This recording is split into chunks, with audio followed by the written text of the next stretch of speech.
Hello everybody, my name is Star Wars Boy, how are you? And welcome back to the channel for a brand new Star Wars Battlefront 2 video. You guys seem to really like hero concepts, so today we're going to be continuing the series with a hero concept on Jango Fett.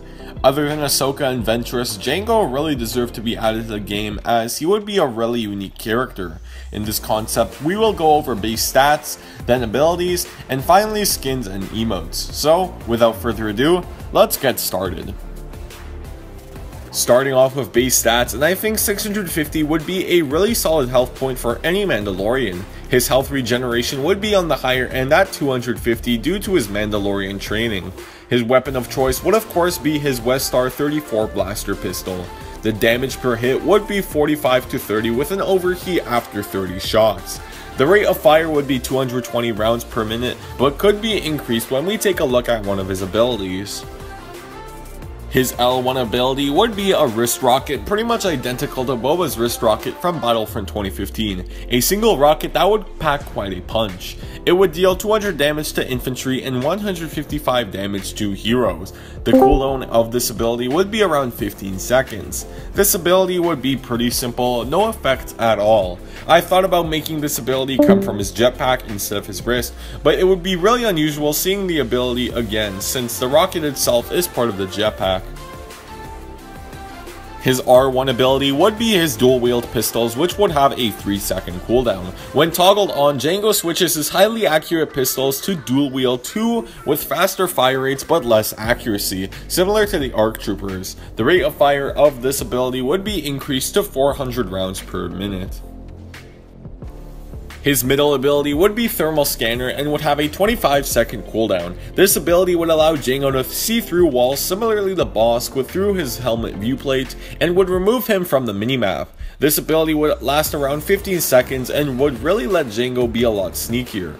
Of course, Jango would also have his jetpack to go with all three of these abilities, which would be the exact same as Boba's. His passive ability would be really crazy. For every 40 kills Jango gets, he can call in the Slave 1 for a strafe run and then select the general location of the strafe run like an orbital strike. The Slave 1 would go on 3 strafe runs and then go into hyperspace.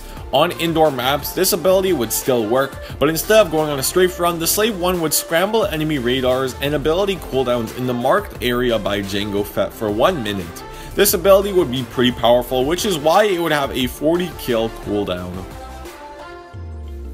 Moving on to skins, and Jango really only has 2 skins that I think are likely to come in the game. The first is obviously his Mandalorian armor, which would be his default skin.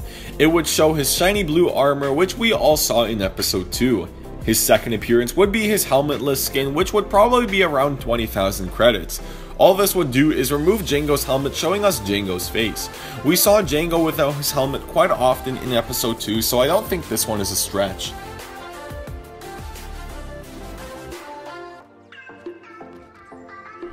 I'm just a simple man trying to make my way in the universe. Always a pleasure to meet a Jedi. Pack your things. We're leaving. There can be no mistakes this time.